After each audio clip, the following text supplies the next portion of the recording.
have such sights to show you.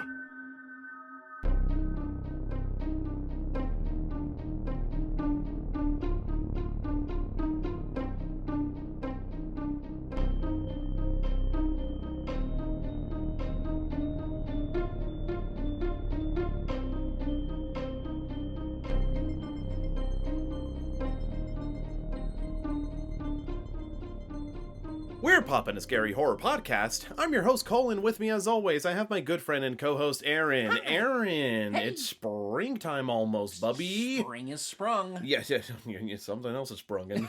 Or sprung. Wow, that took a hard left turn right into a wall there for me. It's funny because I forget what we're watching, so I don't know if this is related. Am I supposed to be horny for this movie? I hope not, dude, because we're going out to a cabin in the middle of the woods once again. Ah, classic. Yes, yeah, absolutely. And speaking of classic, it's a remake of one. It's The Evil Dead. Right. Yes, so The fourth installation, right?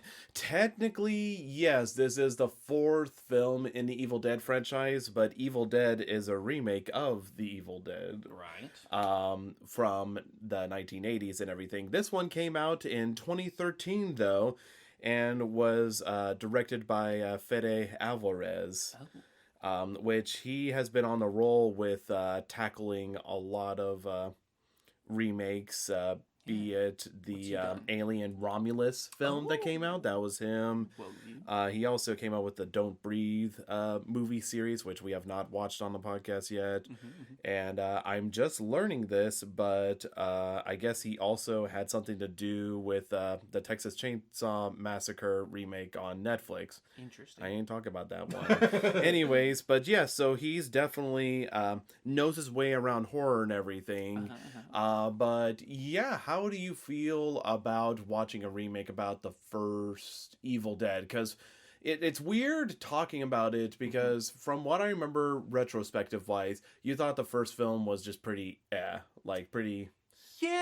didn't really hit the marks for you. I liked it. There were things that held it back for me, but I thought the remake of the first one where they did the Evil Dead again, I thought it was the Evil Dead 2 anyways was probably the better version of that story that they were telling in that cabin in the woods. Yeah. Of the two. Yeah, and so now you have this film, which is supposed to be kind of like a reboot, remake, and everything. So it covers that same.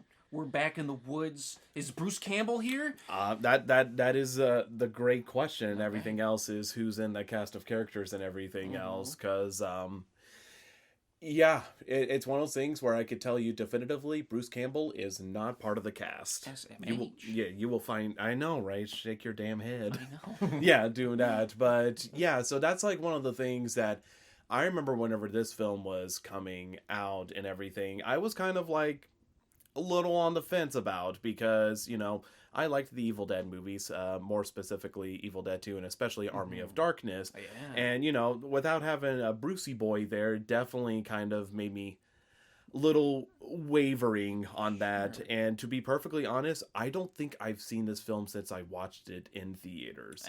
So it has been well over probably nearly 12 years since I've seen it. I watched it with my good old friend Randy and his family. They took me over there to watch it, and it was one of those things that I wasn't vehemently like, disgusting, how could you? But it was more like a, man, I don't know, remaking Evil Dead, rebooting it, kind of. So I'm very curious, because I have vague memories of my thoughts of after I watched the movie initially, but I'm very curious to revisit it, especially with newer perspective eyes to look upon it as well. So do you have any sort of maybe hopes that the remake or reboot does better than the first installment, or maybe even better, or the second installment, which I know is a bit of a higher bar? Yeah.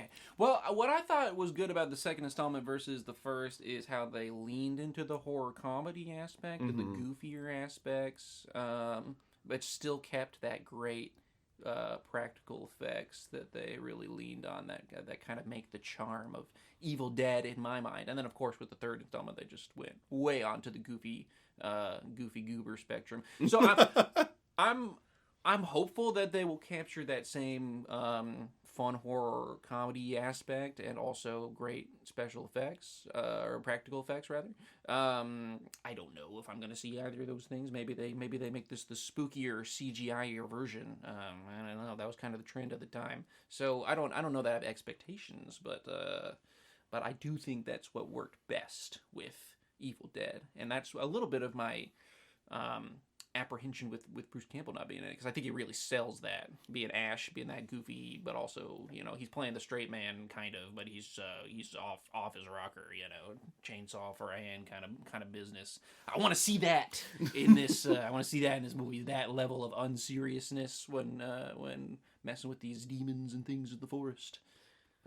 We'll see. Yeah, we will definitely see. My expectations going into this film is seeing how it's fared, because like I said, there has been some surprises, like for instance, Jennifer's Body, where I remember not liking it whenever I watched it first too much. I thought it was fine, but then going to like absolutely adore the film afterwards. So I'm curious if it'll have sort of the same effect there, be worse, be about the same, somewhere in between those spectrums.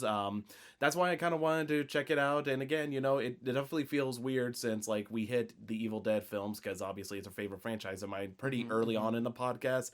And I was like, yeah, I want to check this out. I want to see exactly how I feel about this film now and everything else. Yeah. So the only way we'll find that out is by starting the movie. So we will be right back, folks, as we watch Evil Dead. See ya on the other side. Yeah, hopefully you're alive.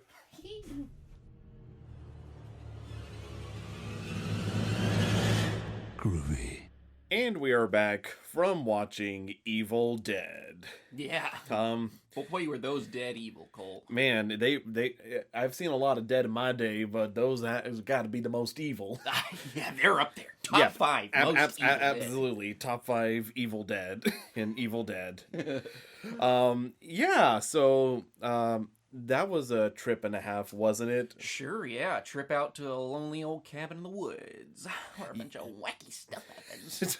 Lots of wacky stuff. Wackier stuff than you even realize. Yeah. Oh boy, was this film wacky. They saw a lot more of the wacky than not the goofy Evil Dead way. No, it took itself pretty seriously, but by wacky I mean like body parts getting whacked off. yeah, that's very true. So yeah, it's funny because if you look at the Evil Dead trilogy, the first one is more so horror than it is comedy. Then the second one is an even mix of both, and then third one's more comedy than horror. Now this one, we're pretty much back to full horror and everything else. Oh, yeah. And it was funny because as we watched the film, I did discuss with Aaron kind of our own live commentary of, I remember that. I certainly don't remember that. Yeah. There was a whole lot of flippity-floppity, but it seems like we're going to have a lot of thoughts to say, so I guess no even previews of thoughts to say, but we'll just go ahead and go to the premise of Evil Dead 2013. So Evil Dead basically is very similar to the first film in the fact that they're on a retreat for one of their friends and or sister, depending on the relationship there, where she has a drug problem and she's trying to go cold turkey, which is the same plot that is in the first film, but they really don't emphasize it at all whatsoever. Right. But this film makes sure to do that. And while they're there, boy howdy, do they find some evil stuff that has to deal with the dead. Aka the Necronomicon, and from there it goes downhill real fast. Yeah, very very escalated and everything else, to say the least. So I mean, if I'm being honest, I feel like sticking with the same premise of the first film, makes sense. I do find it interesting that for this film in particular, they really emphasize why they're there and why they're refusing to leave. That's true. Because I feel like in the first one, they kind of glaze over both facts, that the fact that they're just like, you know, the whole like, drug problem is very muted and Yeah. everything else Oh, in yeah. the first one, to where I didn't even know till like I read the premise and I was like, oh, yeah, that makes sense. And then the reason why they don't leave, at least in the first one, is the fact that everything escalates way too quickly for them to leave. Right. Whereas this one, you know, they have a little bit of a slower burn at first, but they start to double down on why they can't leave. And I can't decide where to draw the line of like that's believable versus not believable, like where to Oh, draw the yeah. line. I mean, it's one of those things that I waver back and forth on it. I'm like, well, they do mention this and everything else, Mm-hmm. but then also at the same point, it's like, when's enough and everything else. So Right. Yeah, there is like an environmental factor because they do try to leave at one point, and then they are barred Yes. from leaving. Yeah. But before that, yeah, debatable. But, yeah, because like at the same point, it's like I believe it, but like also, and very much environmentally, it's like if you know the first Evil Dead, you know that they can't easily leave even if they wanted to leave Right. immediately. So I guess it is more of a mute point, but yeah, overall, I mean, that's kind of the difficult thing, right? Or I guess easy thing about, you know, whenever it comes to plot, it's like, what do they really need to do differently? And it Sure. isn't a whole lot. I feel like basically it's just, you know, teenagers in the woods trying to survive the evil entities that lurk about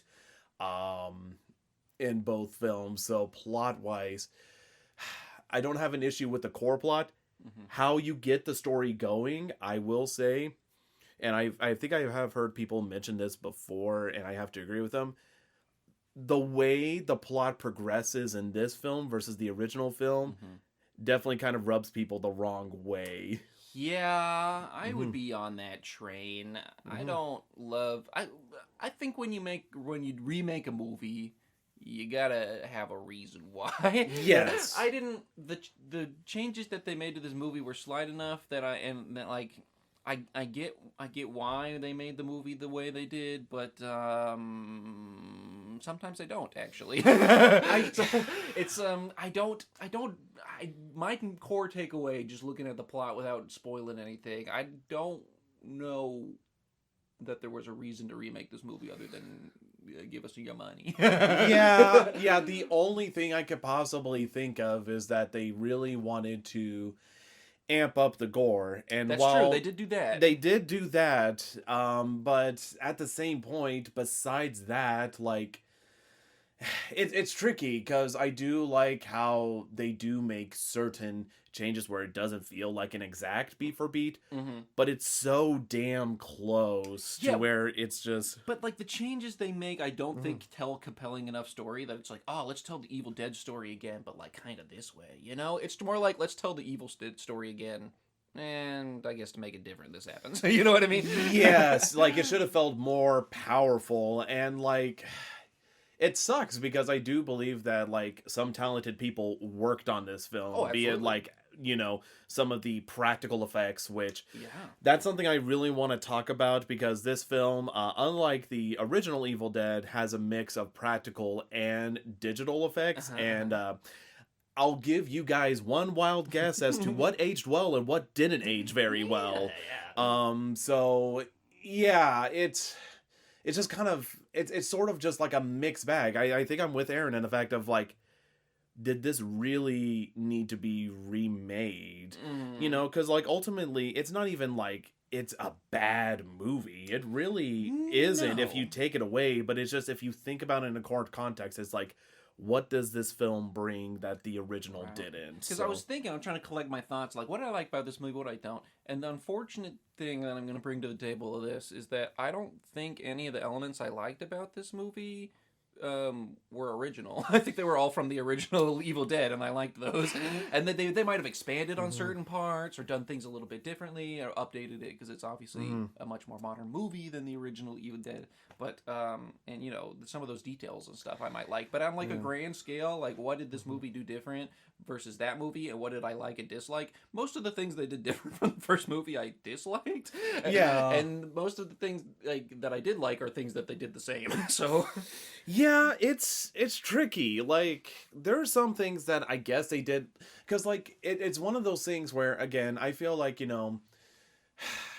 it's tricky criticizing a film that's a remake, because it's like, how much do you base your opinion on the previous film versus a standalone film?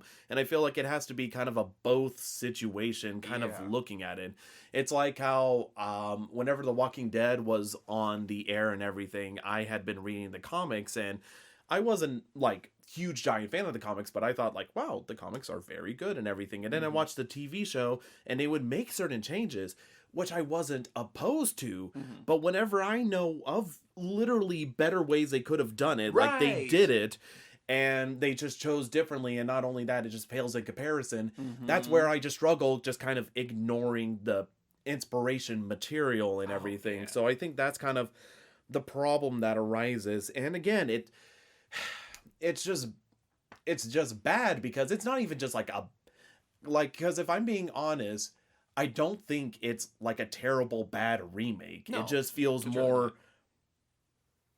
pointless, I guess. It just feels a little pointless. There's definitely some good nuggets of stuff that, I will say, if you are the type of horror fan that likes horror for the gore, and you don't like when it cuts away, and you want to see those effects, I mean, this movie does a really good job in that department.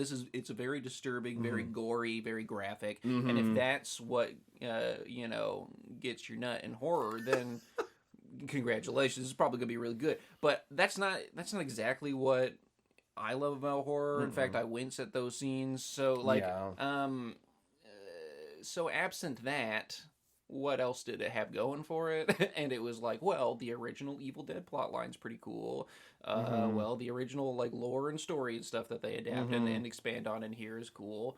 And then the rest is like the characters are kind of worse than the original Evil Dead movies. Which is bad, because in all honesty, like they were not strong in the original movies. Yes. Yeah, that's kind of the problem. Right. Like it was like if I was looking, sorry, I don't mean to interrupt, but if I was looking to make a remake, I would be like, what do I love about this movie, and then what was not great, and then we can keep the stuff we love, and then improve on the stuff that was not great, and make a cool remake. Well, bada boom, bada bing. And it's almost like they were just like, all right, gore, and then we like the lore, and like, great, okay, you kept those two things, and then everything else was like, well, they had shitty characters in the original movie, throw some shitty characters there, throw some shitty. It's just all of it, the pacing shitty, it was just like, what the dialogue's still shitty, like, why didn't you improve on some of these aspects? Yeah, because like that's sort of the tricky thing, right? Because like in the first film, they don't hardly spend any time like adding character to it. Like even though Aaron and I are huge fans of Bruce Campbell, in the first film especially, he's pretty muted for the most part, being this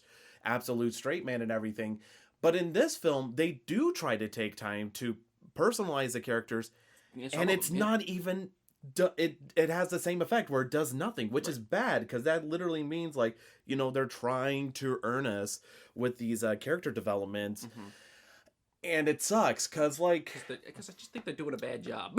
Yeah. I think they're trying to develop some of the characters, and they're failing at it, because they're not giving us anything really interesting or any unique, original dynamics. In fact, I think that's a flaw of most of the film, is it's full of tropes and, things that are like, yeah, I've seen this before. I know exactly what's about to happen. Like, I know the dynamic of these characters because it's been written a million times. I know what's going to happen whenever you look in the mirror and then you open it and you close it. Like, because I've seen that horror movie a million times. And it's like, yes, beyond the jump scares, beyond the script, like, it's all, like, so much of it is very predictable, and it comes off as flat. There's nothing super unique about any of the characters. There's nothing that interesting about any of the characters. There's only one that progresses the plot, and it's not either of the main characters of the movie. It's the weird guy with glasses.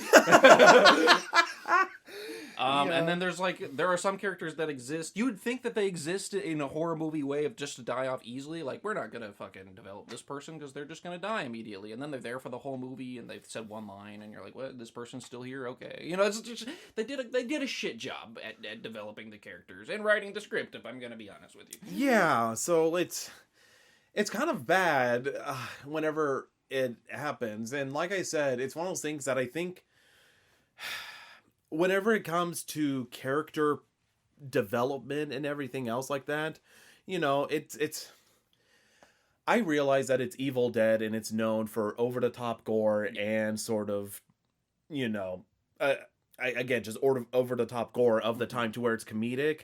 I think the reason why this fails for me personally is the fact that at the very least they try too hard to make it look too realistic. So it takes away kind of the goofy factor of it, because Goofy's at like an all-time low in the Evil Dead terms. Like there's zero goof, zero whimsy in this movie. Yeah, and so I think it's one of those things that, like, if you, like Aaron said, if you love gore, you'll probably like this film a ton. But for me, the reason why I like Evil Dead so much is that it's just more of just like a goofy oddball comedy, not sure what's going to happen next, because the Deadites themselves are like very goofy. Yeah, and they're very good characters. The Deadites are in the original ones, especially in Evil Dead 2, in my opinion. But yes. In this movie, even those characters that are given so much, even sometimes taking the dialogue from the original movies, is not enough to characterize them to be interesting. Like, so what I think kind of what fuels the first two movies is when they're in this cabin and people are dying and becoming evil little demons. The demons, then they were characters, and then they become better characters because the demons are like saying shit like, fuck your mom in hell, or whatever. Yeah. They're yelling, and it's like the goofiness with the over-the-top evilness of them is combined all into one to make this character that's like, yes, they're evil, but they're also kind of silly, and they're evil in like a comical way that's still true to their evil nature. They're maniacal little demon trickster type things. And in this movie, it was just like, here's monsters, you know what I mean? Like, they had a little bit of that, but it just wasn't enough to make the Deadites as interesting characters as they were in the previous installments of the franchise. Yeah, because, like, it's... Yeah, I don't know. Like I said, that's about the only reason, other than money and everything else, with Evil Dead being such, like, a hot IP, as it just basically gained a lot of popularity in the 2010s, I feel like, especially just to sort of resurge it, especially with merchandising and everything else, is the fact that they just wanted to create something gory and scary. And, like, kudos to them. I even like seeing as much horror films or like violence in video games as I have, the gore, like, definitely whenever it comes to that, it's super effective. But again, it just sort of detracts from what I love about the original franchise. And so I don't know. And like I said, I'm going to vomit more stuff about special effects because I do feel like that's super important. But one thing I'll go ahead and discuss, though, is the characters that are in this film, which are one of our leading ladies is Jane Levy, who plays the character Mia. And probably not going to be a surprise to you, she is the best actress and out of the entire cast. That's true. Like, she is the one that it's like you look and you're like, I understand exactly why she's put in this role, because she's the one that gets affected, spoiler alert, at first and everything else, and she's the one who has to, like, basically be the center of attention as the Evil Dead starts to attack and everything else. And so I feel like Jane did a very good job, very, very good job being horrified. Like, the expression she has and the way she freaks out and everything else is so good. It's just the fact they do shit for character development. Yeah. And so it's like literally like you're having to have a performance on like absolutely nothing. Like, it's literally like wet paper bag sort of stability she has to stand on. Absolutely. And I feel like she does a good job just sort of looking like especially horrified, traumatized, and everything else. And so like she's giving it her all. Like, whereas I feel like a lot of the other characters, I feel like are kind of snoozing a little bit. Yeah, they're almost every character is asleep at the wheel for large portions of the movie, which don't really make any sense because it is a horror movie where they are functionally under attack, and they understand that they're under attack fairly early on in the movie. And then they're just like, well, let me just go like sit in the bathroom, or well, let me go watch TV over here. Like that literally does that. But it's that attitude of just like they're just like wandering around doing nothing, not having conversations that characterize themselves, that also move the plot forward. Not I don't know, creating more environmental details by showing characters in unique situations. No, it's just like you open a door and then like, I'm evil. You know, it's like, I don't know. They didn't do even the characterization of them getting God is not very good. No, it's not. And so that's like sort of the frustrating thing about it, is the fact that I'm like, again, the bar wasn't set very high for it, and I felt like they tried to do like try to jump over it, and they still managed to go below the bar. They still limboed under it. Yeah, like, because I see the effort in them trying to like add them, and again, I'm able to pick up personalities, but it's, I don't know. I think it's just because you're spending so much time trying to characterize them versus in the first one, they're just reacting or like, oh God, what do we do about this situation? And everything's being flung at them. Right. You don't care too much about the character development, as opposed to this one, they're trying to make you care about the character development. Right. Especially because it's like basically like a group of friends and her brother there for her because she has a drug problem and they're trying to sober her up. And so it's like, it's bad because it's kind of, they have the pieces set up on us trying to care and why they're there at the cabin and everything else. And like I said, I do appreciate Jane Levy's performance. I feel like, in all honesty, if it wasn't for her, the film would tank way worse. Oh yeah, without her strong performance, both as herself and whenever she's having to find that evil in her to bring out and everything else. Like, she is absolutely a star in this film, and I think she deserves to get a lot of praise and compliments about it, which is why I hate kind of bashing on this film a little bit, but at the same point it's like, ugh. But I don't know, even though I'm bashing on the film, it doesn't even come from a place of hate. It just comes from a place of like disappointment and difference. That's where I'm at too, because I don't hate the idea. I don't hate the idea of remaking Evil Dead and focusing on some of the more gritty, making it more horror, making it more, intense. I don't mind that as a concept. I think the way that it was executed, though, just came off as like another generic horror movie from the 2010s, when it could have been, tapping into what makes Evil Dead special.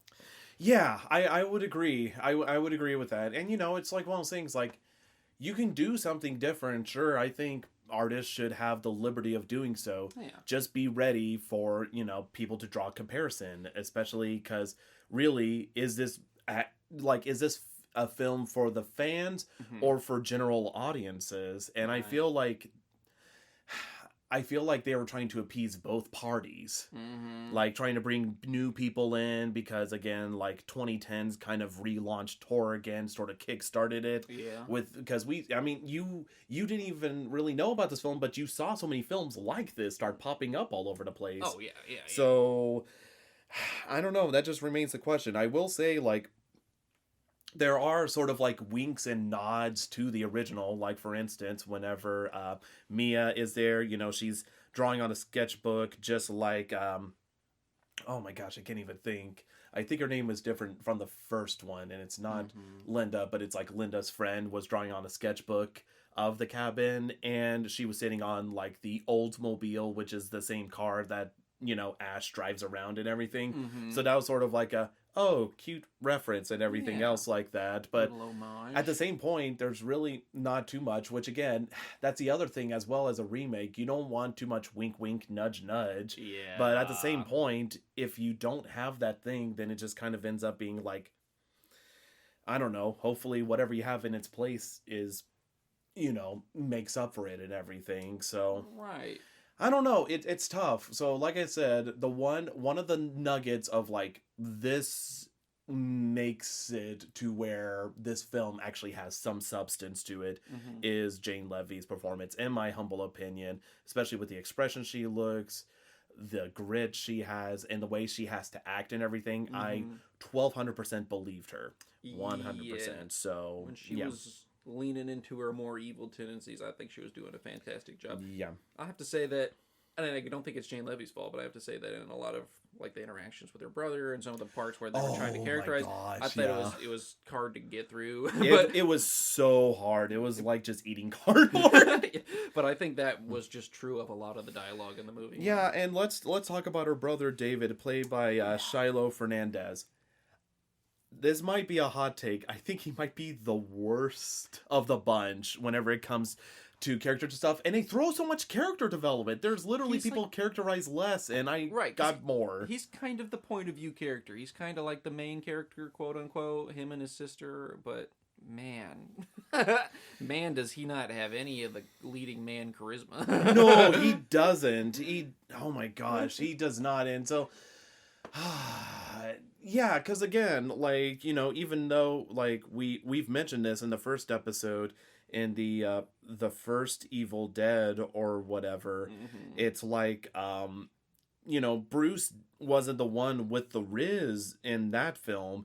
Instead, it was his other friend that was there. Trying to think, I think it was Scott. I think, but memory's much greater than mine. Oh, I think it's all thanks to IMDb, bro. That's the only reason why. So yeah, so basically. Oh, Lordy, like, it just sucks because, again, they keep, like, trying to throw hints about the past, like, you know, you weren't there, or, like, where you've been, leaving us for dead, and they have, like, weird, like, animosity towards each other, but then they just kind of let it go. It's just sort of, like, a weird thing that they bring up and then don't... Yeah. There's a lot of, like, conflict in this movie that they sew in that becomes completely unnecessary. A, because it doesn't really go anywhere that's rewarding. And B, because it's laced in amidst, like, evil spirits are attacking you and hacking your limbs off. Like, I don't care that you weren't there 2 years ago for some vague conversation that never comes up again. Yeah, and so I think, like, because they try again, because they're, you know, it's like Mia and David talking about their mom who's in the hospital and why he wasn't there or why he's coming back now. Right. And they try so damn hard to throw stuff there, but... Because they try to make this a metaphor for that. I mean, this whole thing they're trying to make... And I don't know if the original Evil Dead was supposed to be this and it just went over my head or what, but they're trying to make the whole demon experience, fighting your demons, like, also overcoming your drug addiction or whatever. Yeah. And they make that, they kind of ham-fist it with a line towards the conflict conclusion at the end, where it's like, with a moment that I won't spoil until we get to spoilers. But, like, none of that was really... strong enough through line through the movie for that to be a rewarding, like, conclusion point. You know what I mean? It's like I get that they're trying to make some of this a metaphor, but it was like so weak. It was like it's such a weak attempt to make the entire movie a metaphor about that it just rings hollow to me. But yeah, because, like, it's one of those things that, like, if Jane Levy was not a very good actor or anything else like that, then I would just assume, oh, it's the actor's fault for not being able to portray this sort of thing there. But really, she's a great actor. So then it makes me wonder if it's just one of those things that, like, really, even with her trying her best, she can't sell it because it's just a paper thin sort of backstory written. Yeah, and I just don't think she was given the screen time to sell it. I don't think the script will let her sell it properly, because they try. There are moments, like, you know, but I think so much of this is because of how poorly they characterize everybody. A great example is the characterization of her apparently having died, quote unquote, before they even got to this place, right? She OD'd such that he was legally dead, the guy with glasses said, and they had to revive her or whatever. Yeah. And it's supposed to make this like she's the evil dead, she dies, she's gonna die and then come back in the movie. But, like, they did that with her entirely off screen in a passing mention where these friends tell the brother, like, you were there, and he's like, she did? Oops. And it's like... And so just the resolution of that, what could be a more meaningful plot point, ends up just, ringing hollow. But yeah, so it's one of those things, like, I don't mean to bash on Shiloh, but, like, I just felt nothing with his performance. He was just a cardboard standout. Again, just our POV shot, the reason why we're viewing the film. Right. So... Yeah, yeah. But one person I did have feelings about, and it's definitely not good feelings, is Eric, played Yeah. by Lou Taylor Pucci. He glasses guy. Yes, Glasses Man. Yeah, absolute shitlord. His character simultaneously made the most and least sense to me. Yes, yeah, because like, oh my gosh, it's, I don't know, like. I might as well just like spoil this point because I feel like it happens at the beginning of the film. Yeah, lay down. But this is one of the biggest things, and people have talked about this for years, where they're mentioning kind of like, yeah, he's a real antagonist of the film. But basically, in the original film, again, whenever we're talking the original film, we're going to be spoiling plots. They find the tape, like, hey, we found this tape in this book. That's weird. What does it say? Let's play it. And so it's basically the professor just reciting his research notes, and he's reading out the Necronomicon as he reads aloud. Again, whenever the book is out and it's played, that's something they're not expecting at all whatsoever, because they're like, oh, that's weird. What's this?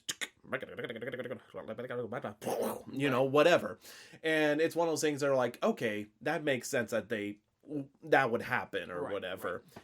There are so many stop signs, like danger, Will Robinson. Yeah. Everything stopping them, like just pointing out, this is a bad place, this is a bad idea, everything about this is bad, and you're still pursuing forward. It's not even like sort of like the dumb teenage trope. It just doesn't make sense, because the guy, Eric's just an asshole at the beginning of the film. That's true. He's just like, oh, you were late. Well, yeah, where were you with your sister? Just being like the absolute asshole nobody likes. And then we get to find the Necronomicon in the most cursed place you could ever possibly see, at the bottom of the house or whatever. Because, like, it's just, like, all satanic, witchcraft and dead cats hanging around. Yeah, like dozens of skinned cat corpses, a burned pillar, this book wrapped in garbage bags and barbed wire that he has to cut through. Yeah, and it's like one of those things that, like, what's the purpose? Why? Just because you're like, well, I gotta figure this out, I was gonna be an Eric defender all the way up until, like, he started reciting the words.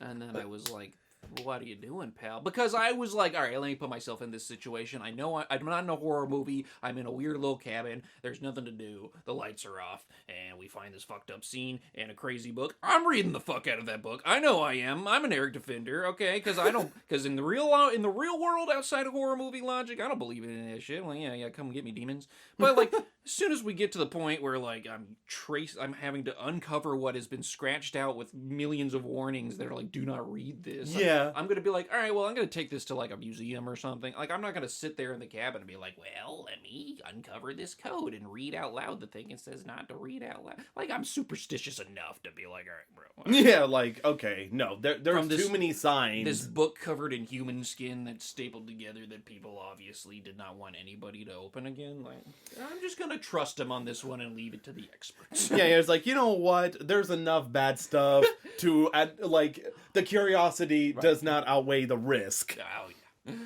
So, yeah, no, you definitely probably went to bat for Eric more quickly than general audiences did. I was getting ready to defend him because I was like, I know people are going to hate him for this. But, like, in a realistic scenario, I would do the same thing. All the way until, he got out the charcoal pencil and started scraping the ancient hidden, impression of what used to be written there. And I was like, no, that's going too far, bro.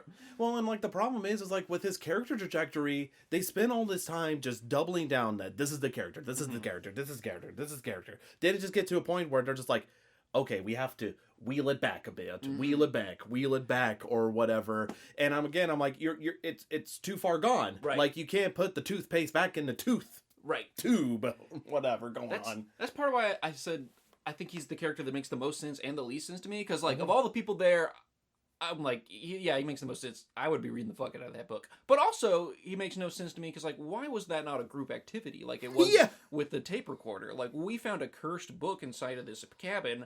We're all reading this together over some campfire stories. Like, come on. And then we could have some group input, and then the movie would make the conflict would be a little more forgivable because it's like they were all involved and now they're all cursed by this thing or whatever. But instead, it's like, he reads this shit alone, and then like it doesn't really come up. Like I feel like by the end of the movie, half the characters don't even know about the book. Like, No, they don't. Which is just weird when the whole plot is triggered by said book. Why only like the two guys know about it? I don't know. But No, it's just weird, and like I get it. Like, you know, there's definitely been a lot of horror movies that have been, you know, the catalyst has been an asshole, just Sure.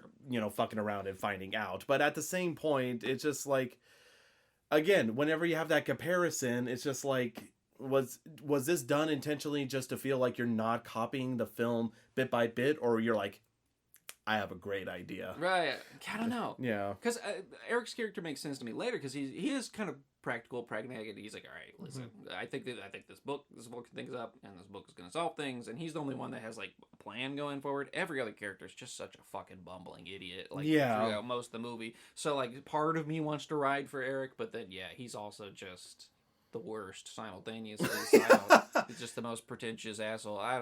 So it's hard. Yeah, granted, like on the whole spectrum of assholes we have seen from these films, he's definitely not the worst. Nowhere near the worst, but he's definitely more. He is a realistic asshole. Yes. He's not the fucking 80s horror movie asshole where they're like, hey, bully, I'm a bully, and you suck, and see squares, let's go unleash some demons, or whatever. But he's just like a sort of false confidence kind of asshole. Where it's like, bro, it's what are you doing? So like having to sit through the film with him, he only serves to know about the book. That's his only thing. Is just exposition. Like, not spoiling too much, he takes a lot of blows, dude. No, he does. He soaks up some damage. He does, but also, like, whenever it comes to his character, that's mostly what he becomes right. and everything else. Yeah. But yes, I'm picking up what you're putting down, fam. Yeah.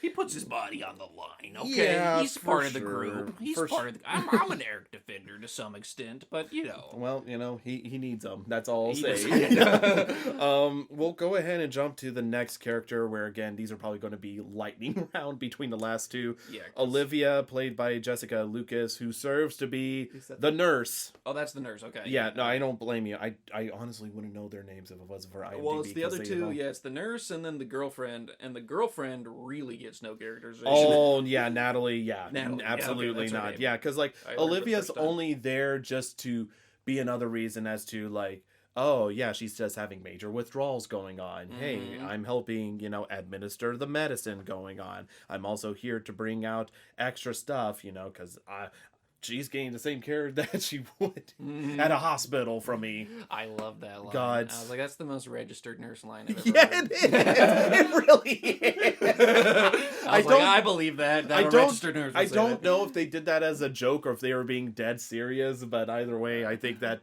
Oh, yep, I'll buy it. Yeah, exactly. believe But aside from that, that's all she is. Yep. She's just there to be there for, like, medicinal purposes. And then there's Natalie, who's there to be a bleeding heart, I guess. Yeah, I guess. I don't really know what she contributed to be 100% honest with Yeah. you. Besides horror movie stuff, like to the plot itself, I don't know. why She's just Natalie there was as there. another body, you know, Which is just. funny. I don't know if they nailed it on the head with the script or not here, but like she's introduced as just like, aren't you that girl that hangs around the mechanic shop or whatever? And she's like, aren't you a doctor? And she's like, I'm a nurse. And he's like, okay. Yeah. And then that's like that's her whole character is like, aren't you just some fucking girl? And she's like, yeah. And then she proceeds to just be some fucking girl for the whole movie. Yeah, and it's so bad that I feel like we spend probably about, like, if you put Natalie and Olivia's screen time and development together compared to David's, spend the same amount.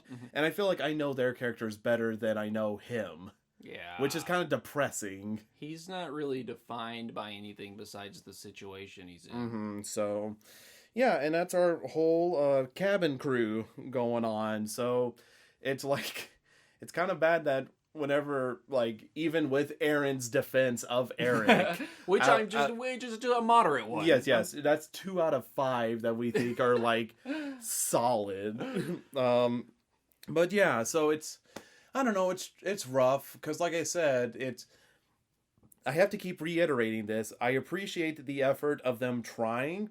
I just don't know if they didn't really try that hard, or if the idea was just like they needed to try way harder. I don't know. And again, I understand it's Evil Dead, you know, I don't even know any of the other characters besides Ash, you know. Yeah. So trust me, whenever I say it's not like, oh, why couldn't you personalize them? Right. It just, again, falls into that same purpose of like, you're remaking this film, you're trying to develop the characters, and you're failing. What's the fucking point? Right. Yeah. Yeah. So. Because I'll say, and it's been a while since I've seen either Evil Dead 1 or Evil Dead 2, but I feel like they didn't try to characterize the characters that much. A lot of, 70s, 80s slasher type movies didn't, and you can, sometimes I feel like that's a flaw, but sometimes it's like, all right, if these are fodder for the killer anyways, it doesn't really matter. It doesn't matter that much. But this movie, they made it matter, and then they made it suck. And it's like, well, what was the point? So, man, and I guess I might as well talk about this because I've already talked about this a ton, but the special effects, I really need to hit home in the fact that, like, I understand probably at the time, and like if I recall from what I'd seen, I didn't remember too many effects looking bad at the time. No. But with the passage of time and just being able to watch this on a Blu-ray at home and everything else, the digital effects have not aged very well at all. Like literally one of the scenes, I literally felt like the special effect was being like cropped over the face and they had trouble tracing it up. Adobe like they After Effects it on, Yes, that's what it felt like, and I was just like, oh man, that did not age well. And there's even stuff like flies. They CG flies, and like literally it looks like real garbage. And I was like, that's just more distracting. It doesn't look like flies, even though they have the fly sound effects going on. There was some poo-poo CG. Yeah, definitely. And there's like some CG that looks okay, but the effects that look the best, surprise, were practical effects, which, to be honest, if this film didn't use practical effects, it would have hurt the film even more so, because there's definitely some scenes that they did with practical where I was like, that looks really good. They did a very good job with that. Yeah. Kudos to you for doing that. So I'm sure, like, especially if you're big into gore and practical effects, this is probably a good film to watch. You'll probably, get your taste satiated a little bit. But yeah, and I will say, whenever it comes to, and I guess this will be in conjunction with effects to the overall gore and violence, they do definitely sell a lot of the gore aspects, and they try to think like, what's something really fucked up we could do and everything else. And not only is that enhanced by some of the special effects, but also the sound effects. Good Lord Almighty. They really, the sound department must have been having loads of fun. I mean, literally at this point, I have not even seen Evil Dead Rise yet, because I am feeling a little queasy whenever it comes to, because I've seen the trailers and I'm like, okay, it's in line with this remake, where they're literally showing themselves like eating grapefruit in a microphone to kind of to make the noises. Noises. Like, the sound effect people have to be real sickos, and they do an amazing job, mind you. But for me, it was just like, oh lordy, because there's especially one scene, I know exactly what you're talking about, and they made it go on so long. I was just like, okay, all right. And if you're paying attention to the movie, you like know what is happening, but they don't show it yet, and it's just listening to it happen, and it's like, oh, they do a good job with that aspect. If that's what gets you go with horror, then they do a great job. So, like I said, the sound department, I do have to give major kudos there, and they do make good use out of the like choir effect, making it sound like very grandiose, like a lot of the older Evil Dead films did. So again, have to give like kudos where I can, like definitely is heightened and everything else. But yeah, I don't know. Like I said, it's one of those things that there's definitely scenes I remembered watching in the theater that I talked with Aaron. I'm like, yeah, I remember that one. But then there's also some stuff where I was like, man, I don't remember that, or I don't remember being this horribly uncomfortable and everything else. So it's just like an even mix of the two.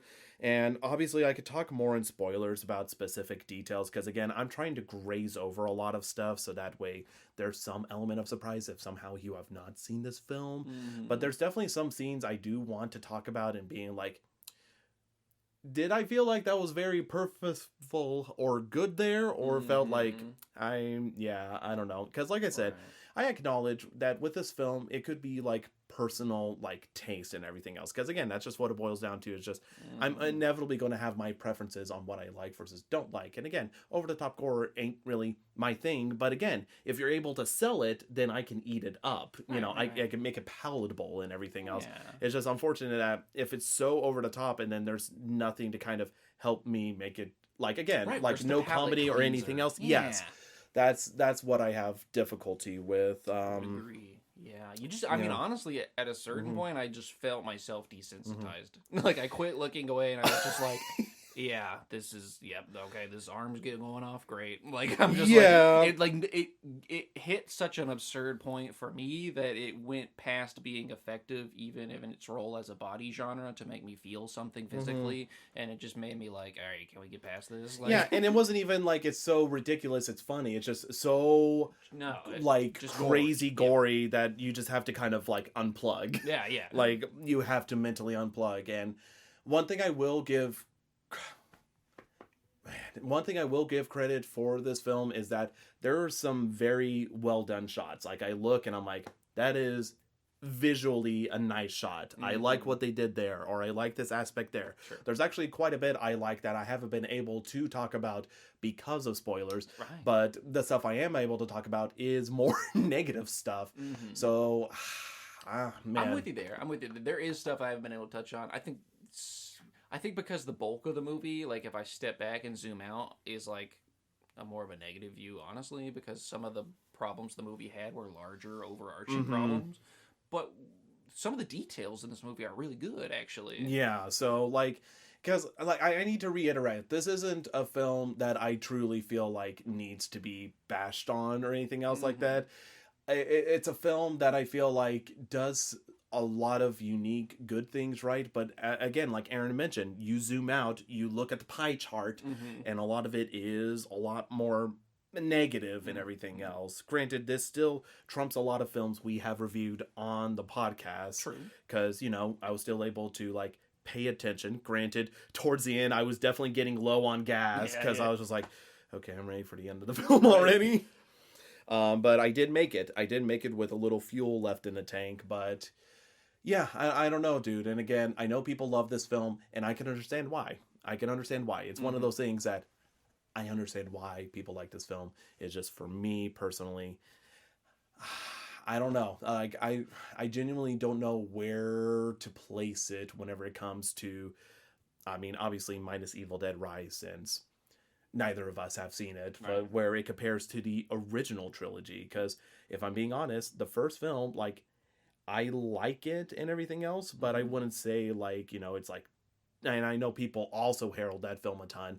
I don't know if I would definitively say that it's better than this one, but also at some points I feel like, I don't know, like, I don't want to immediately just place it at bottom, like, bad, moving on, or whatever. Like, I feel like there is a lot of good stuff with it. It's just unfortunately, more so a mixed bag, and a lot of stuff mixed in is not the greatest. So yeah. Aside from that, anything else you want to talk about before spoilers, bud? Man, fuck no. Oh wow, man, it's so definitive. Okay, let's talk about ratings then. So Aaron, where do you rate this amongst the Evil Dead films, and what number would you assign this film on a scale of 1 to 10 as per usual? Oh, well, I gotta be the bearer of bad news. This is my least favorite Evil Dead movie. Fair.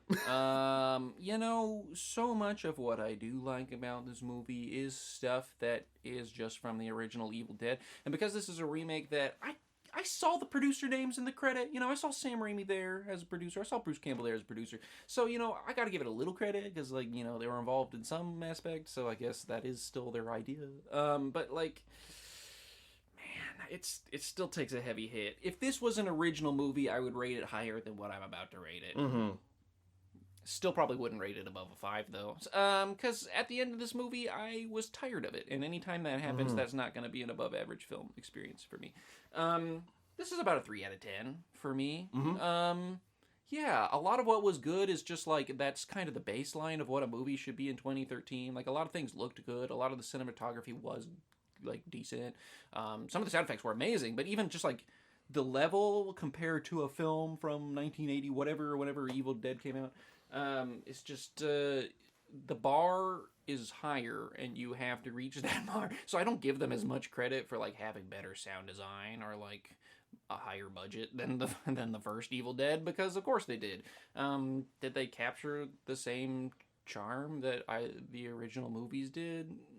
No, not even the first one. That wasn't as comedic as the other ones. I don't think they really completely captured what makes that movie good. I think they captured a little bit in the lore, and the lore was interesting, and the Deadites were interesting, but even then, not as much as the other movies I've seen in this franchise. Not any of them. So I am left in a difficult position where I have to give it 3 out of 10, and all 3 of those basically go to the special effects, the effects departments, audio and visual effects. Everything else was below par for me. Mm-hmm. Yeah, I can't blame you for your rating.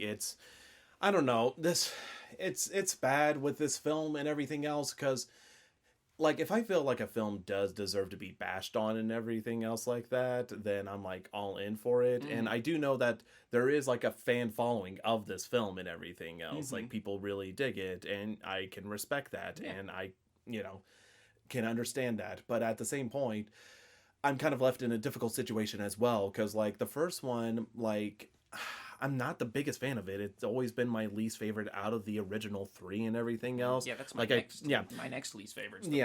But at the very least, it did some things that I could still like remember and everything else that still stick out, where I was like, man, that was such a cool shot that happened in the first one and everything else. And even the stuff I really dislike about it, in comparison with the first one, they surprisingly stick to the script, and I'm like, all right, cool, all right, yeah, I'm picking up what you're putting down. Right. So I don't know. I think I do have to agree with Aaron that whenever it comes to ranking of the films, this film does go at the bottom, but just know this isn't like absolute hot garbage, shouldn't be near the original trilogy. I mean, it's like following right behind the first one for me. Like, it's right there and everything else. I do believe like it should be recognized for some of the good stuff it does, but for me, it just doesn't fulfill that. It does not hit those marks. So it's tricky. Like, this one like hurts a little bit to rate a little bit lower, because even with personal taste, like, weighing critical, it's like the personal taste isn't there high enough to boost the score for me. So like, genuinely, oh man, I'd have to rate it like I don't know, like 5 or a 4, 4.5, something like that. It's like, I don't know, like, I keep wavering. Like, I guess if I'm being cool about it, like 4.5 is probably the highest I could rate it and everything else. I want to boost it up to a 5, but there's too many scenes that are just dry of any substance, and even the stuff that this film is known for is not alluring enough for me to boost it. I still think I don't think it's like the worst remake I've ever seen. I know that for a damn fact. I've seen much worse. Yeah, but it's just, like Aaron mentioned, especially when comparing it to the original source material and looking at the film as its own and everything else, it's just like, it's tough, dude. It's tough. And again, I know a lot of it comes down to personal preference, but that's where I rate it. Now, with that said, with Aaron's 3 and my like 4.5, do I still think this film is worth checking out? I mean, it just depends. Like, obviously, if you're a big Evil Dead fan, like, sure, you could check it out just to kind of see what it is. Just kind of don't be expecting it to top the original trilogy or anything else like that. And like we mentioned several different times, if you are a gore hound, this will definitely be good for you, because there's definitely some gory stuff that like I'm wincing, cringing at and everything else. Like, literally toes were curling, definitely was like graphic. Pretty graphic. And again, because of the practical effects, again, like Aaron mentioned, they're well done whenever it's literal practical effects instead of just crappy CGI. Which again, at the time seeing it in the theater, I thought it was perfectly serviceable effects. Like I didn't think anything of it. But again, just looking at it and how technology's progressed and everything else 12 years later, it just has not aged very well. So I think this film does not deserve to be shit on, but at the same point, I can't in good conscience say it's like, better than any other installment of the Evil Dead franchise. But that's just my personal opinion and Aaron's personal opinion. So just let that be what it is. I was kind of hoping to like it a little bit better, because if I'm being honest, the first time I saw it, I gave it like a 6 out of 10. I was like, yeah, that was pretty all right, whatever. But then, having seen as much more films as I have, and then just kind of overall where I'm at currently, that's just kind of where it's kind of shifting down to and everything else. But definitely glad Fede Alvarez is still doing good. Alien Romulus I heard was super fun, but that's just what I heard. But yeah, we're now going to be spoiling the heck out of Evil Dead, so you probably should leave if you don't want to get spoiled. Get out of here. Get out of here. Unless you want to hear about the juicy, gory details. Okay, let's hear about the first juicy, gory detail. Whoa, they brought back the tree rape scene. I know. Whenever I'm talking, whenever I was talking about stuff that I'm like, the one thing I really don't like about the first Evil Dead film is that scene. And it's even surprising because Sam Raimi also realized later on, he's like, yeah, I probably wouldn't put that scene in there anymore. But again, he's a producer there, and I don't know. I don't know how much, I genuinely don't know how much buy-in he and Bruce Campbell had, or if by this point it's pretty common practice by 2013 to just slap famous people into the producer line and give them a paycheck, and they actually do nothing, but it helps put seats in the movie theater because they're like, oh, Sam Raimi's involved in this or whatever. I don't know if that was the case. I don't know if he actually had a role in it. I didn't see a whole lot of his touch in there. Well, and man, it's like that's, and I understand that's like a big infamous scene from the first one. Yeah. And, people do like the horror aspect about it. But for me, I'm just like, it's a personal nope preference. So seeing it done, I will say, like, it's tricky because I do feel like the 2013 one does try to deal with it a little bit more tastefully, but like literally like a milligram. Like at least it's not exposing boobies. That's true. Yes. I will say horror movies always have a license to feature sexual assault. You're allowed to. I mean, go on. You have a reason every time, right? Like you have, but very rarely do they have a motivation. Like, do they have an actual justified reason for putting it in? Like, and this one, they managed to weave it into the script. It's part of the plot. You know what I mean? Whenever you witness sexual violence in Game of Thrones or whatever, they're pretty good about sex in general being used to move on the plot. You know what I mean? In horror movies, a lot of times it's just because that's scary, and that's okay. But I always find that a little bit cheap, because it seems exploitative to me. This one, I will give it credit that at least that was how the demon entered her. Yes. The forest consumes her, she becomes the Deadeye, she dies inside, or whatever. Like, I give it a little bit of credit for that. Yeah. Still massively uncomfortable and super unnecessary, I think. But for a movie like this that's going for graphic and gory and horrific and traumatizing, then sure. I get why they brought it back. I didn't think it was a particularly special moment from the first movie that needed to be brought back. I don't love sexual assault being used willy-nilly, but I do think they used it as a plot device. I just don't think it was an amazing one. But I think it makes sense. It's at least in service to the story, but it's like still gross and distasteful to me. Yeah, and I have to mention this again. This just feels like, oh man, I like complimenting a scene like that just definitely feels weird, but like, it's all practical effects. Right. No CGI. It is literally all practical effects. They really made a vine go up her shirt. I know, like the vines gripping onto her and everything else, and then that sludgy, thorny slug thing like wrapping around her leg. Like it made me sick to my stomach and everything else. And again, like you don't see it enter, but you see it go underneath the skirt, and you see like the tail end whip up there and everything else. Yeah, and she does like a gasp. Like, it's obvious what happens. Yes, exactly. And I'm just like, Oh, lordy. Like, Yeah, it's uncomfortable. yeah, it's uncomfortable. So, like, again, like, I know that's, like, if I'm being honest, it's at least with me, personal preference, and I'm like, wish we could have done that a little differently. Yeah. Wish we could have maybe, explored some other ideas, but at the same point, critically, I don't dock it points. Right. Personally, I can't help but dock points, but again, I That's docked where I'm points at, on the yeah. first one, so, Yeah. because both scenes suck, in my opinion. They like, do. I just don't And like them. There's something to be said that if you're making a film for general audiences and you're making them uncomfortable, it's difficult to talk about in the context of horror because so much of horror is designed to make you uncomfortable. But I mean, if it's uncomfortable in a bad way, like we want to be uncomfortable, but like, boo, not like, hey, here's some rape you get to watch. Like it's just kind of gross. It's kind of gross. Yeah, so again, that's why I need to like state it that I do not cut this.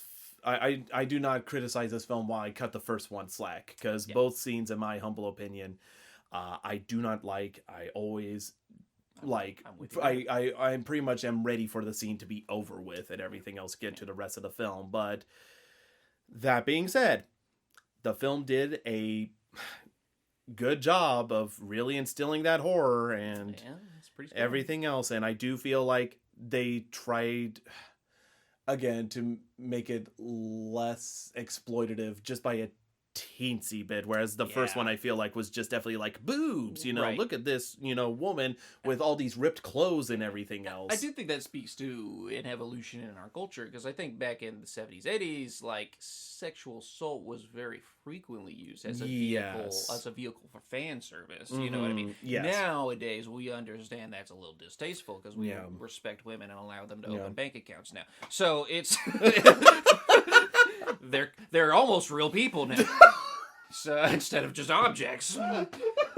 So, so I mean, we've evolved as a culture, but like, we still have the remnants of like, these are horror movie tropes. There's a lot of sexualization of sexual assault, but it's like, it's no longer for like the viewing pleasure of the audience, as fucked up as often was in earlier movies. Now it's just like to make you uncomfortable, and we're left with that, and that's fine as a device, but except I don't want to be uncomfortable that way. That's a good point. I definitely feel like it has progressed in a better way, but it still sucks. Right, it's not necessary. It wasn't necessary. Yeah, exactly. So there are ways you can make it necessary, and again, I give it like critical points for weaving it into the plot. At least it wasn't just there for the sake of it being there, like it is in so many horror movies. But at the same time, I still don't want to see it. yeah, And I'm okay with not wanting to see it if that reaches some larger goal. I will say, like, spoiler alerts for Sopranos season 3, but there's like a horrific rape scene in that show, and it's one of the most horrific rape scenes I've ever seen on the screen, period.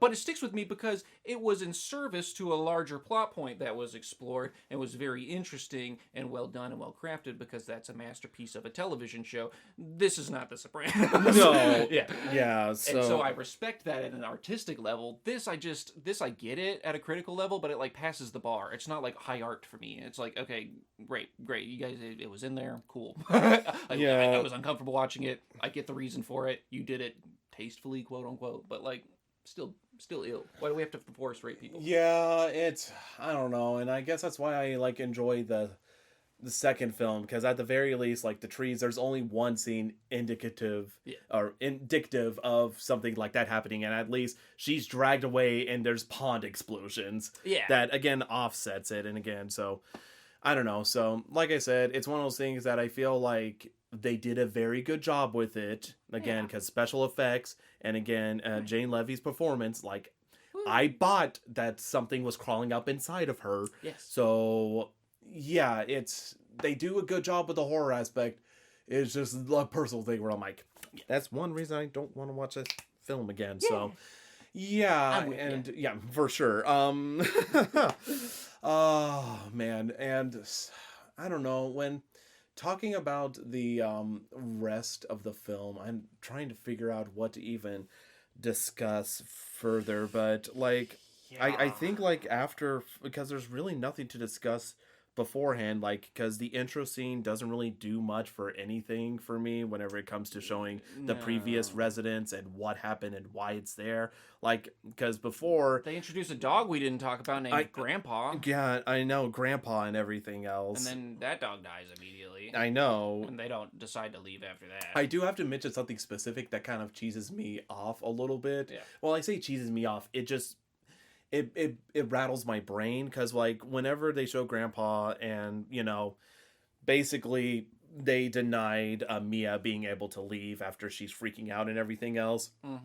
I can't remember, fucking Melba Toast Man. David.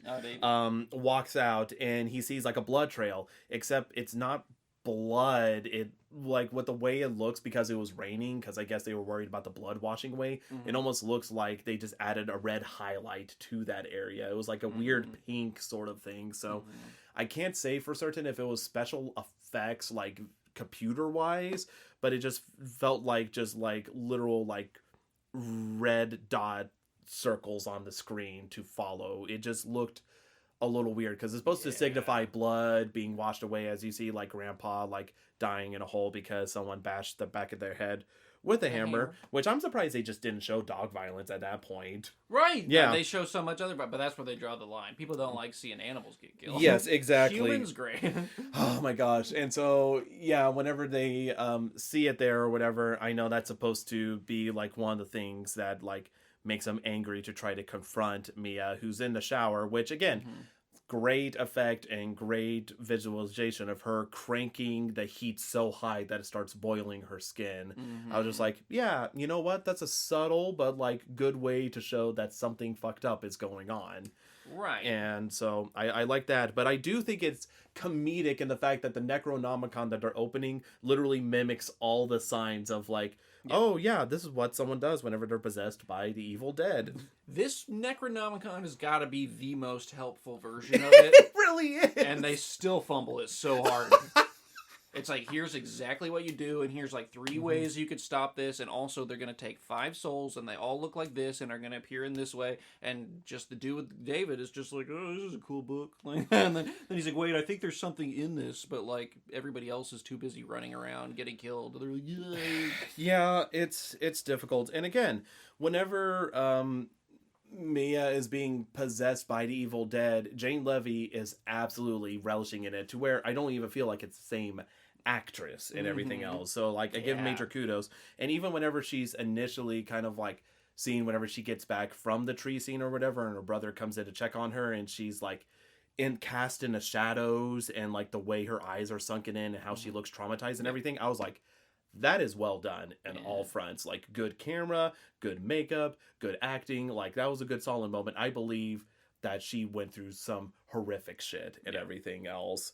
So I have to give kudos to that. And then whenever it comes to her, you know, freaking out and everything else, and so then they're having to sedate her, and then of course she pops back up, and then of course has like the bloody vomit in the nurse's face and everything else. Like, which I gotta say, the vomiting blood on somebody is a trope that I'm tired of. I know it's 2013, maybe it was still fresh then. Right now I'm like, bleh. I think it's just tricky because Evil Dead is kind of, I mean, I can't confirm this, I'm sure like I'll be corrected about the first instance, but Evil Dead definitely had a lot of like blood spewing at people's faces and from mouths, so that's where I give a little more credit. But you're right, they use that too much as a horror trope of like, ugh, gross. I wouldn't be so worried about it if it wasn't like, also they did like the driving at night, and then the ghost girl is in front, so you swerve off the road, and the fucking, and you, there's a mirror, and it shows the reflection in the open end, and the mirror closes, and there's something in the reflection in the background. It's like every single trope you could think of in horror, they were like, let's write this one in. Yeah, and I do love whenever they find like the basement stuff or whatever, like they're just seeing a lot of blood. It's like, is that blood? Yeah. Which again, it falls into like the horror trope of like, you know, that's a, you know, red sign, but at the same point they're just like, oh, it's whatever. Let's go down there anyway. Yeah, so like I said, I don't give too much crap about that. It's just more one of the funny, like, hey, thing. I do love that they keep zooming in on the first step, that whenever they step down to the basement, it's about to snap in half. Yeah. Like, they're really like, hey, remember this step. It's like literally about to break in half. Stairs. And they make, like, at least, they make comments about it at least twice, because the first time they go down, they're like, these steps are all rotting, or whatever. And then there's another time when they're like, careful about the steps. Yeah, they definitely have a lot of Easter eggs of like, remember this for later.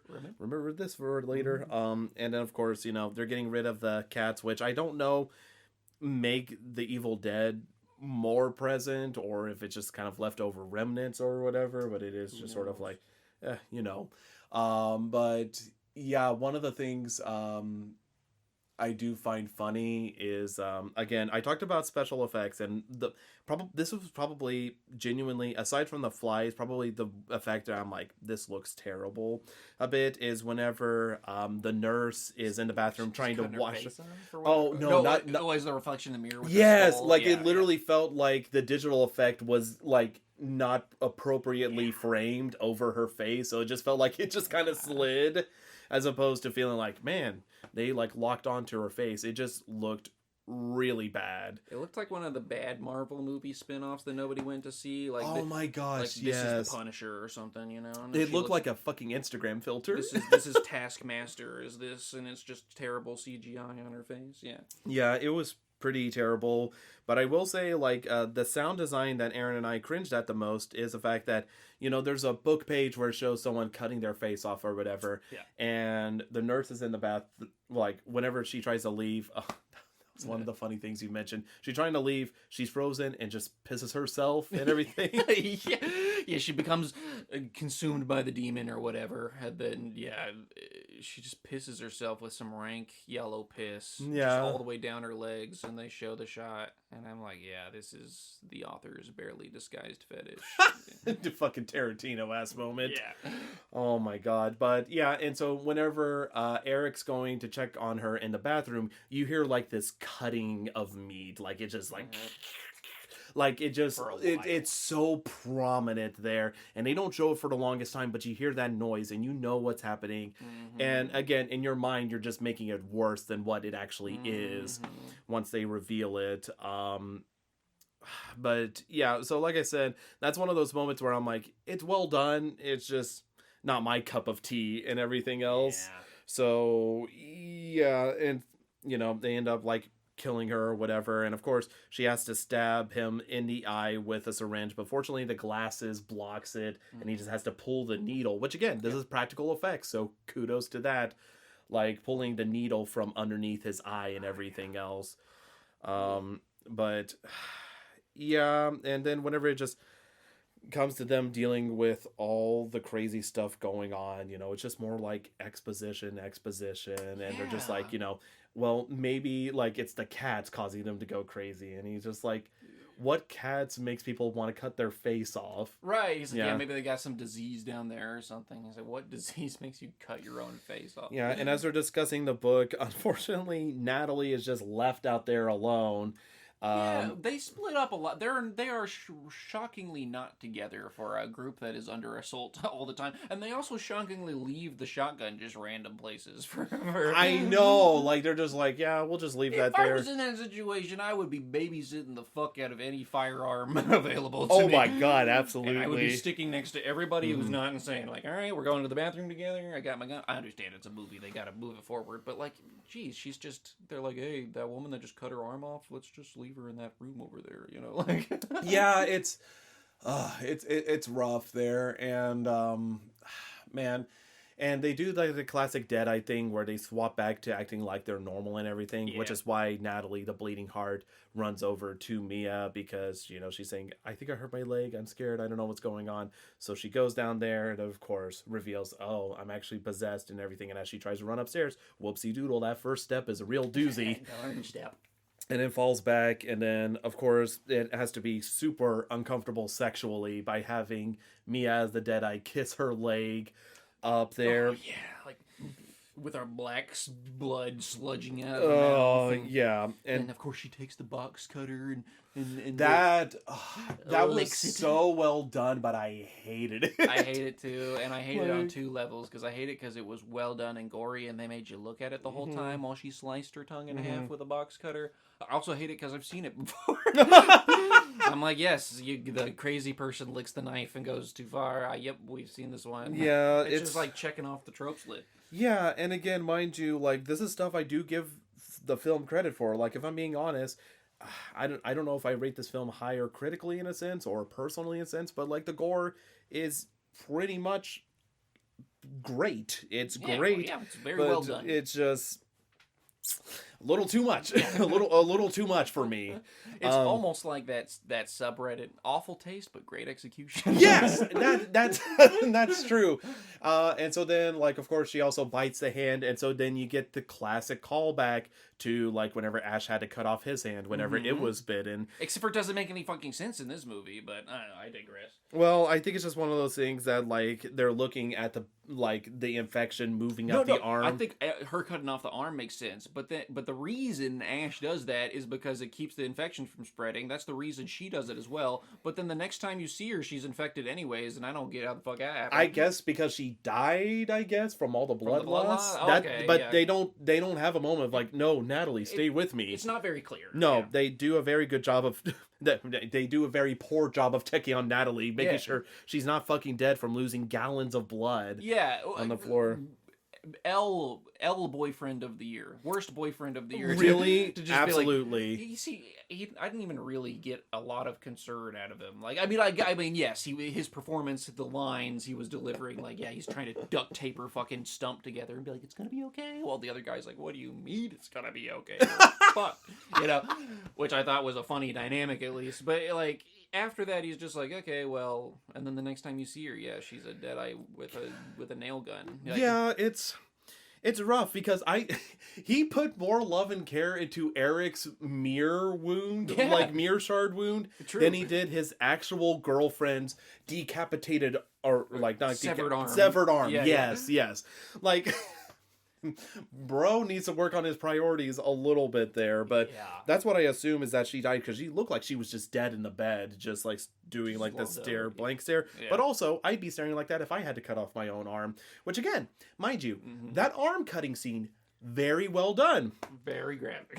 Very graphic, and even doing practical effects of like squeezing black ooze out of her hand, like super gross, and then having to cut off the arm and everything else with the turkey cutter, which and it's still on by like a thread, and then it snaps. Which I love how they just foreshadow that by cutting the absolute most raw meat you've ever seen with it. Oh yeah, and you're like, this is the obvious imagery. They do a lot of those funny, like kitschy dialogue and moment things in the beginning, like gotta fucking kill some time here or something. I don't know. I don't remember what they say, but there's a few lines where he's like, yeah, I'd rather be dead or something. And it's like, yeah, well, I get the dialogue. Man, and so like that's a bad thing. Like I do give this film praise for like its practical effects. Like whenever they actually do physical practical effects. I think this is an absolute marvel for that. It's just not all of them are practical effects, and again, whenever that's your only leg you have to stand on and you have to carry the rest of the film, it's just going to come crumbling down. Because again, if the effects were bad, this would absolutely tank even worse. Like I could, if all the effects were CGI, unless they were so bad it was funny, it might make it better. But at the same point, it just never hit that point for me, but it would tank the score entirely for me. So, and that's coming from someone that I'm not even loving the gore. I'm just like, that's very well done.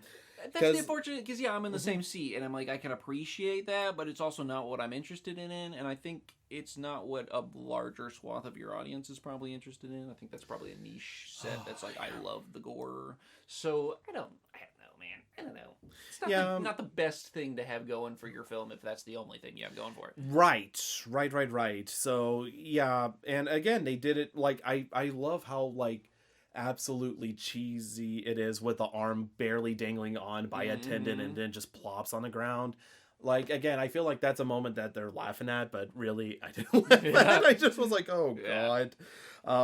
But yeah, and so yeah, with the nail gun, they also just really try to hammer that in. I'm also surprised that she genuinely just dies and they don't have to like smash her head in, because they make it apparent that, the Evil Dead don't die unless you like destroy their head or just kill them to some large capacity. But they forgot about her in the end too, I guess. Yeah, it's just maybe she was dismembered enough. I don't know, because they do say dismembered limbs, but her legs were still there, so I don't know. So that's kind of the confusing thing, I suppose. Which I think, in all honesty, they should have had a scene where they had to dismember her, and because they do all the other kill options, right? Because they bury, and then they try to burn down the house for the other dude. So like, they're all on the table. They didn't hack somebody up to death. I just don't know if they ran out of time, or maybe it's a deleted scene or thought. I don't know. I think they thought that was translated better than it was, because I think that's how she's supposed to die. Because she gets one of her arms cut off, she cuts off her arm, and then the other one gets blasted off. And then she dies, and I don't know. Maybe they intended that. In all honesty, they should have, because like that's one of the biggest pivotal things about the Evil Dead is the fact that Ash has to kill Linda, his girlfriend, right? And everything else. It does not matter at all in this movie. No, it does not. Like, they do try to weigh in the emotional thing, like especially whenever he's like, I'm gonna burn the house down or whatever. Yeah. And then she starts singing that one lullaby they talked about at the beginning of the film. Right. It felt a little weaker somehow. It just felt kind of phoned in almost. Because it was supposed to be the motivator for him to be like, I'm gonna do this right and I'm gonna be there for you, while he says his stupid cheesy lines or whatever. And he's like, I've got to bury you alive so that I can bring you back or whatever with the defibrillator. Which was like, the symbolism was a little too not working for me. He made a defibrillator out of drug needles, by the way. And I didn't pick up on that, dude. She's like she's getting a new chance at life, kind of thing, and she's herself again. She's not possessed by the demons, And it was just like, all right, I get it, pal, and that and the fucking symbolism with the necklace that he gives her in the beginning just didn't. None of that really. Which paid off I just for me. realized, I feel like that's supposed to be a playback to the necklace that Ash gives Linda, that little magnifying glass and everything else. But again, I feel like whereas the original films, again, going back to it, I don't feel like the necklace was that big of a part. It was just mostly there just to symbolize Linda and everything else, to bring her back. I felt like this necklace, again, they try to be like, I know I don't believe in this like voodoo stuff, but I know you do, so I figure it'll help you as you're trying to deal with your addiction and everything else. But I just felt like it was the great value version of the necklace. And again, and it's bad because I don't even feel like the necklace was that even deeply symbolic in the original Evil Dead films, both in 1 and 2. And it was like they tried to make it play more of a role here, and then I just wasn't really sure what role it was supposed to play. But you're mentioning your boy Eric and everything else, like absolutely, getting stabbed in the eye, stabbed in the chest, riddled with 1,000 nails. Yeah. And also still, he's enough of a bro to pick up the nail gun and shoot that bitch while she was hacking away at our leading man. And the leading man returns the favor by waiting until he gets his whole fucking hand cleaved off before he picks up the shotgun and blasts her arm off. But, his head caved in. Yeah. Everything else. Like, holy fuck. Like, that... There's no way, in real life, that guy would be alive.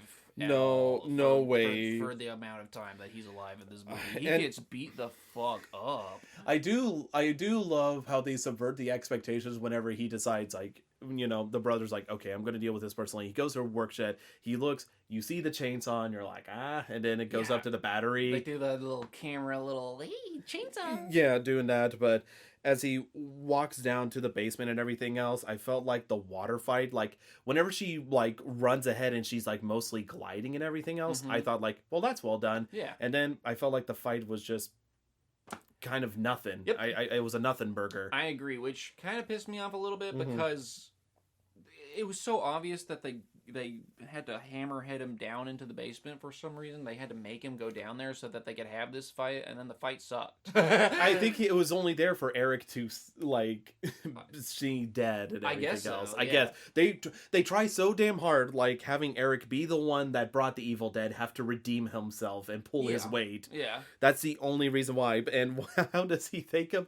Dips him in the water like a chicken nugget as he floats off. It doesn't listen to him at all, which is like, yes, you were supposed to kill these in 3 specific ways. And he's like, I'll just leave him nice and wet for when I burn the house down, I guess.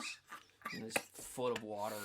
Oh my god. Which, what was his whole fucking plan anyways? He's like, I'm just gonna go into the basement. And Eric had to save his ass by being behind him and taken out. Well, I love it because it's he has a sedation needle and everything else, but they literally talked about it. They already did that, and that's what awoke the demon in the first place without Mia being around at all. Like they were like, yeah, that's obviously not gonna do anything. And he's like, I know what I'm gonna do. Not burn down the house. It'll work a second time. I swear, bro. The only reason the movie was able to conclude at all is because Eric was not a 100% dumbass and was like, well, let me follow behind him and take care of the fucking mess he made, you know? Yeah, and again, like, manages to sedate Mia, whatever, goes out to bury her, which again, like, it's so depressing that, like, again, I'm not trying to just be like, oh, praise the original Evil Dead trilogy, untouchable or anything else. No. But I felt like the burying scenes, they didn't even make that big of a deal, but it felt more impactful, as opposed to here, it should be more impactful, and I just kind of felt nothing. Yeah, more impactful, but they tried to make it a bigger deal, it seemed like. Yeah, almost. they do, and even her being like, you know, Mom hates you in hell or whatever, Right. She's waiting for you to get here or whatever, as the Deadite, and it should be a lot more, like, man, that really... Oof. Right. Like, no. And so then he manages to, you know, cover it up. And then, like, the tree that's on fire goes out, which I guess shows, like, evil's gone. Right. I guess. And also, he made sure to change her into a new dress before he buried her so that she could have a costume change by the end of the movie. But that's kind of weird to be like, hey, I'm in this desperate situation with this demon. Need to find a nice dress. Let me go ahead and strip her naked and put this red dress on her before I bury her. Yeah. But it's supposed to be like rebirth, new. I get it. I get the symbol. It's just fucking stupid. Yeah. And again, the car battery just does the trick, and right. And she makes a defibrillator, which they were like, she had to be revived by a defibrillator. I don't know. Like, I don't know logistics of how well that would work out. And again, I realize it's a horror movie and everything else. I'm not going to be like, you couldn't survive a nuclear explosion in a fridge. Like, I'm not trying to be like that, but also at the same point, it's like, it just feels silly that the mechanic is like, dude. And I feel like we're forced to take these sorts of things a little more seriously than you would in a movie that's a little goofier. That's kind of what the Evil Dead originally has going for it a little bit. Is it's like, yeah, these are dancing little skeleton ghosts or whatever. Yes, he's gonna put a chainsaw in his hand, and I'm gonna believe that because the vehicle of the movie will allow me to do so. This one is like, you find yourself criticizing more stuff because it's like this movie takes itself so goddamn seriously. Yeah.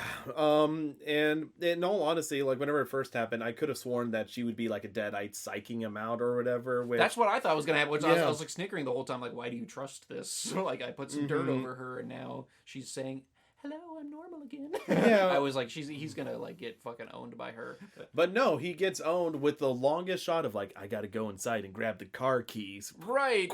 I left them in there for some dumb fucking reason. Yeah, and so like as I'm dragging everything else, like, there's Eric, you know, the corpse I didn't dispose of, and predictably is here. Like, yeah, like he said, don't make me like one of them. Right. And he lets him become one of them. Yeah.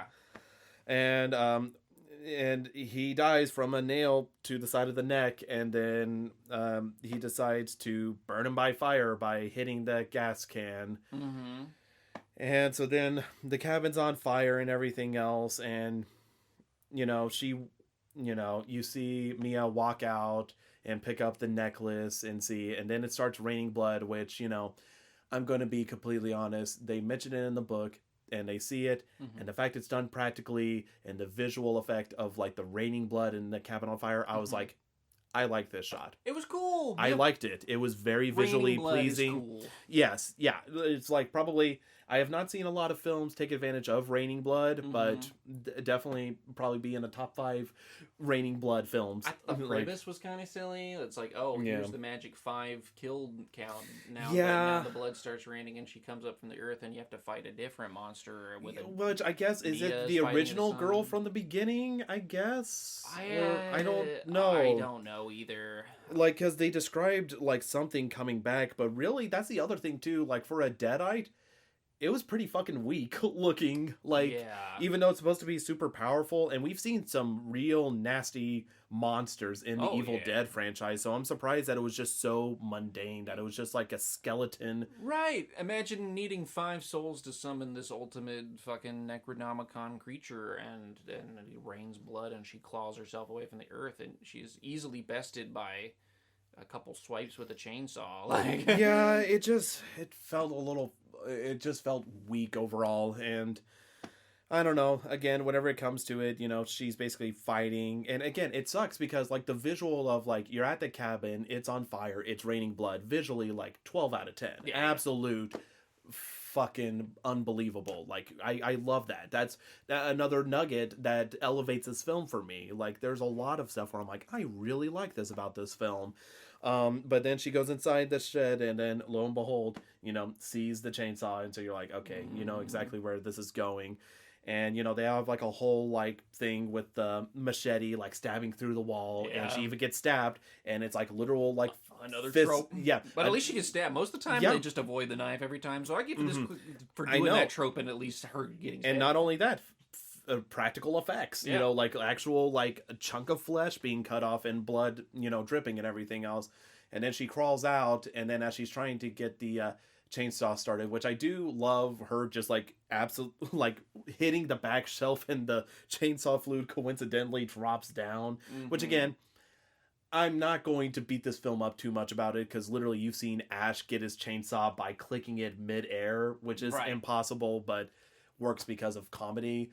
But her running out and then rolling underneath the Jeep trying to start it, and then as she's trying to, like, run away from underneath the Jeep, the monster tips it over, and it drops on her hand coincidentally, because it's like, we need the chainsaw arm and everything else, got to get that set up.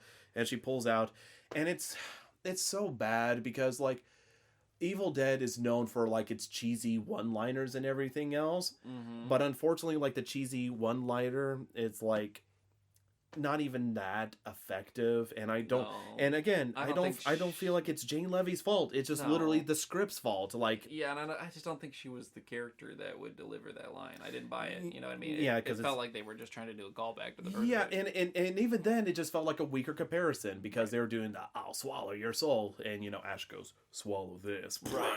But in this one, it's like, you know, "I'll swallow your soul." Like, even that feels weaker. And then Jane Levy's delivery of, like, "Swallow this, motherfucker." I know. It's just like I did not buy that. And then, like, again, good visual shot of, like, chainsaw, like, going through the mouth, through the back of the neck, and, like, blood spraying all over her from there, still raining blood. Again, visually...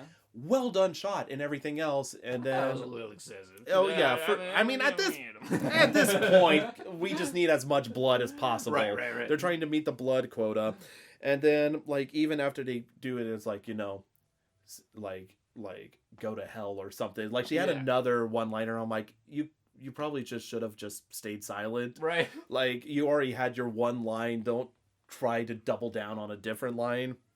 But I do love the, again, practical effect of the Deadite, the ultimate Deadite, sinking through the ground and everything. Which, like, melting into the ground. That was cool. That was a good practical effect. I really like that a ton. So, yeah, and then it just shows her, you know, like, walking home, which I do love that she just leaves the chainsaw there, because I guess she doesn't need it anymore. But, you know, I do like the idea of, like, how, and this is, again... me just being like, I like the interpretation, because I mean, if I'm being honest, whenever it comes to Chainsaw Hand, it's absolutely ridiculous to come up with a concoction like 100%. That. So I felt like they did this more realistically. She lost her arm, she sticks her stump in the little, like, handle, and then does that, so that way she can pull the trigger and everything else. Because if you think about the actual chainsaw and how it works, it shouldn't work the way it does. But again, you don't care because it's awesome and over the top. But Yeah, and then it just shows her like walking out of the woods as the sun rises, and they don't do a fake out surprisingly like I did, because they did a lot of the Sam Raimi classic cam of like rushing through the ground and everything.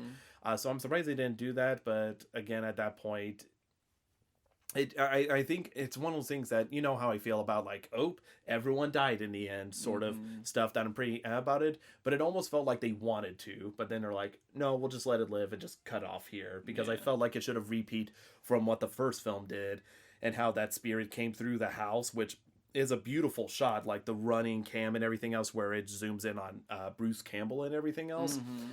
But no, it just ends and it shows boo, Evil Dead, and then if you stick through the end of the title sequence, you get to see Bruce Campbell as it shows like him being illuminated in like a side shadow, and him going groovy, and he turns towards the camera and it's like doo-doo-doo. And that's how the Evil Dead ends. Yeah, which I was confused, because I was like, "Oh, does that mean he's gonna be involved in a sequel at some point?" But I don't think he is. No, the only sequel he got to participate in is Ash versus Evil Dead, which I recommend that TV show. That TV show's a lot of fun. It's very sad that the series got canceled, unfortunately, after 3 seasons. So yeah, I don't know, but who knows? And like I said, I heard that Evil Dead Rise, a lot of people enjoyed it, but I'm curious on whether it's a lot of people that just enjoyed the remake versus just like the original stuff. So who knows? Maybe one day I'll check it out if I'm feeling brave enough and gory enough to do so. But today's not that day. Not today. Not today, Satan. Anything else you want to add to this film, bud? No. Okay, I'm that's not fair. adding shit to this. I don't blame you. I feel tapped out. Yeah. So let's talk about the next film we will be reviewing in the podcast. So this one is actually a sequel. In fact, it's the sequel. Yeah, not quite a squeakle, but yeah, sure. It's the third in the franchise. And it happens, the annual event occurs in every March of each year. Purge 3? Yes. Yeah. Purge harder? Yeah, Purge, the Purger. Yeah, I figured, I'm like, what the hey, we're still having fun watching these films. It's a holiday, yeah. Yeah, so let's see what they're up to. Purge. Yeah. You think we're going to purge for real in March, in real life? Not gonna lie, with the political state, I think the purge is the least of our worries.